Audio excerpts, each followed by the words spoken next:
சாதாரணமா சொல்றாங்க ஹார்மோன் இம்பேலன்ஸ்ன்னு சொல்லிட்டு. இது வந்து எப்ப என்னென்ன டிசீஸ் கண்டிஷன்லலாம் இருக்கும்னா, தைராய்டு அதிகமா இருந்தாலோ, இல்ல கம்மியா இருந்தாலோ அதுவும் ஹார்மோன் இம்பேலன்ஸ் தான். டயபெட்டிஸ் மெலிட்டஸ்ன்னு சொல்றோம் இல்லையா? அதுவுமே வந்து இன்சுலினோட ஒரு குறைபாட்டுனால வர்றது தான். அதுவுமே ஹார்மோன் இம்பேலன்ஸ் தான். பிசிஓடி, பிசிஓஎஸ்ன்றது ஈஸ்ட்ரோஜன், ஆண்ட்ரோஜன் சம்மந்தமா வரக்கூடிய ஒரு நோய். அப்படி நம்ம அதுவும் ஒரு ஹார்மோன் இம்பேலன்ஸ் தான். இப்படி நெறைய நோய்க்கு வந்து பேர் இருக்கு. அது பேர் என்னவா வேணா இருக்கட்டும். காரணம் வந்து ஒண்ணு தான். எண்டோகிரைன் சிஸ்டம் வந்து சரியா இல்ல.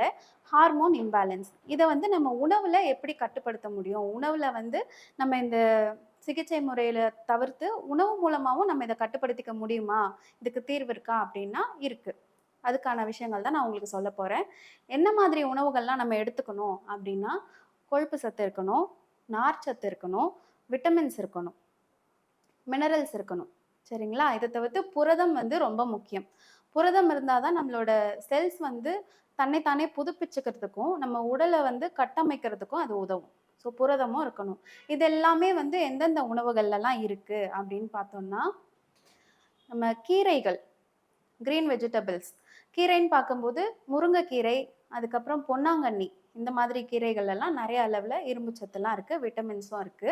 அதேபோல வந்து முட்டை எடுத்துக்கலாம் புரதத்துக்காக. முட்டைன்னு பார்க்கும்போது நம்ம நாட்டுக்கோழி முட்டை எடுக்கிறது நல்லது. வெஜிடபிள்லயே உங்களுக்கு வந்து நல்ல குட் கொலஸ்ட்ரால் கிடைக்கணும், எனக்கு புரதம் வேணும் அப்படின்னா, நம்ம வந்து தேங்காய் வந்து சாப்பிடுறத ஒரு பழக்கமா வச்சுக்கலாம். காலையில வெறும் வயித்துல தேங்காய் 1 துண்டோ, 2 துண்டோ நம்மளால எவ்வளோ முடியுதோ அத சாப்பிடலாம். இல்ல இளநீர் குடிக்கலாம். அதுல இளநீர்ல வந்து நெறைய மினரல்ஸ் இருக்கு. இதெல்லாமே வந்து கிடைக்கும்.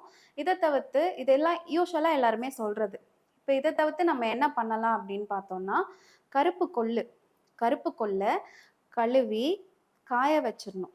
சரிங்களா? காய வச்சுட்டு நல்லா கம்ப்ளீட்டா